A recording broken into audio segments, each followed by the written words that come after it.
وزیر اعظم اتوار کی شام جب قوم سے خطاب کر رہے تھے تو میں ایک اجنبی پاکستانی نوجوان کا پیغام بار بار پڑھ رہا تھا۔ نوجوان نے خطاب سے ایک دن پہلے مجھ سے پوچھا تھا، میں کرسچن پاکستانی ہوں، کیا یہ ملک میرا نہیں ہے؟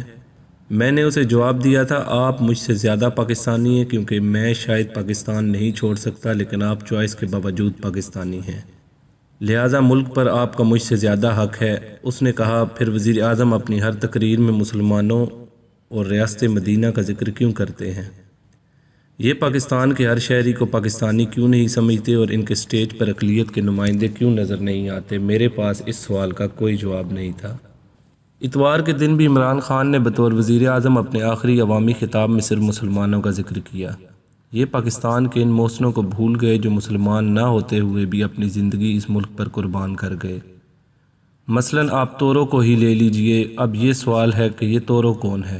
تورو ایک مذہبی یہودی تھا جو پاکستان سے مذہب سے بھی زیادہ محبت کرتا تھا۔ اس نے اپنے 30 ساتھیوں کے ساتھ پاکستان ایئر فورس کی بنیاد بھی رکھی تھی اور اسے ایشیا کی بہترین ہوائی قوت بھی بنایا تھا۔ قیام پاکستان کے بعد جب برطانوی افواج پائلٹس اور ٹیکنیشینز ہمیں بے آسرا چھوڑ کر چلے گئے تو اس وقت وہ آگے بڑھا اور چند برسوں میں رائل ایئر فورس کی کمی کو پورا کر دیا۔ اس نے ملک کو ناقابل تسخیر بنا دیا۔ وہ ایئر فورس کے ساتھ ساتھ پاکستان کے نیوکلیئر اور میزائل پروگرام کی کور ٹیم کا حصہ بھی تھا۔ 23 اپریل 1908 کو سائبریا کے ایک یہودی خاندان میں پیدا ہوا۔ سائبریا ریلوے کا قیدی مزدور تھا۔ اس کا باپ جو پورا خاندان قیدیوں کے گاؤں میں رہتا تھا۔ کمیونسٹ انقلاب آیا تو اس کا خاندان 1922 میں پولینڈ فرار ہو گیا۔ تورو نے وارسا یونیورسٹی سے ہوائی انجینئرنگ میں پی ایچ ڈی کی ڈگری لی۔ اس نے اس کے علاوہ آسٹرو فزکس میں بھی تربیت اور تعلیم حاصل کی۔ تورو 1938 میں پولش ایئر فورس جوائن کر لی۔ اگلے برس دوسری جنگ عظیم چھڑ گئی اور جرمنی نے پولینڈ پر قبضہ کر لیا۔ تورو کو ہائی کمانڈ کی طرف سے حکم دیا گیا وہ اپنے ہوائی جہاز کو ناکارہ بنا دے اور رومانیہ چلا جائے۔ وہ پولینڈ سے بھاگ کر رومانیہ کے ایک گمنام گاؤں میں پناہ گزین ہو گیا۔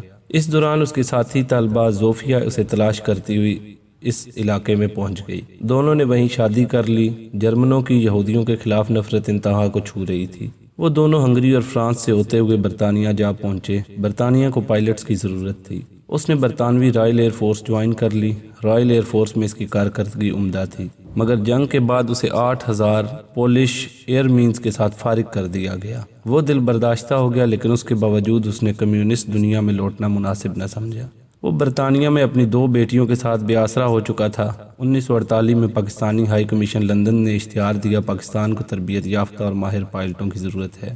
تورو نے اس موقع کو غنیمت جانا اور وہ 30 دوسرے پائلٹوں کے ساتھ پاکستان آ گیا۔ 3 سال کا کانٹریکٹ تھا، تنخواہ اور مراد بھی تھی۔ کراچی میں اسے ڈرگ روڈ پر رہائش بھی دے دی گئی اور یوں تورو نے پی اے ایف کے پائلٹوں کی تربیت شروع کر دی اور اس کی بیوی زوفیا گلائیڈنگ پائلٹوں کو ٹریننگ دینے لگی۔ 1952 میں اسے ونگ کمانڈر کے عہدے پر ترقی دے دی گئی اور اسے چکلالہ پوسٹ کر دیا گیا۔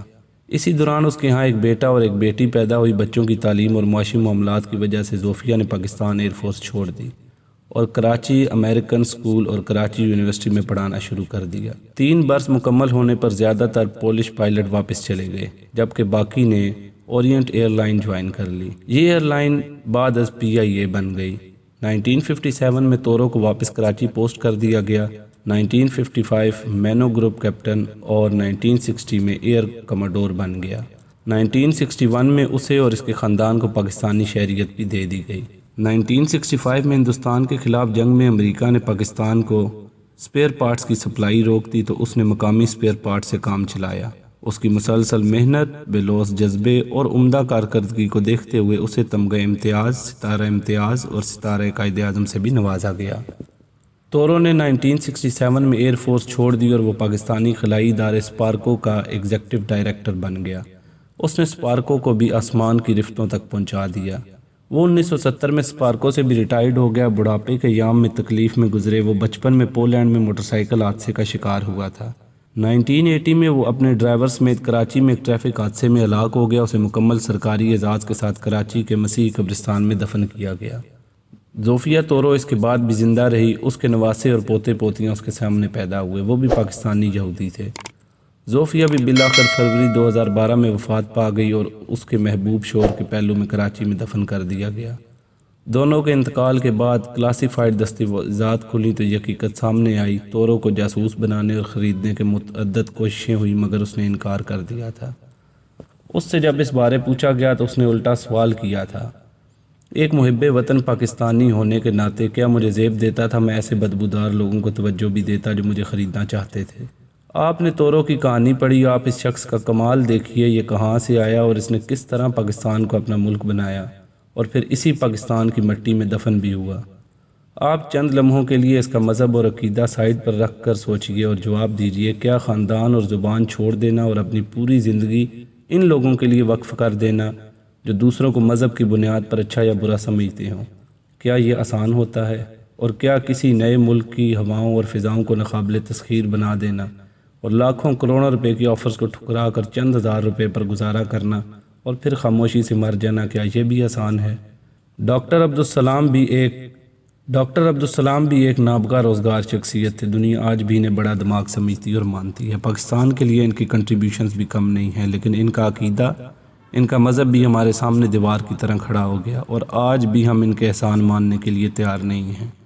کیا ہم ایک احسان فراموش قوم نہیں ہیں؟ اور کیا ہم دنیا میں اپنی اس عادت کی سزا نہیں بھگت رہے؟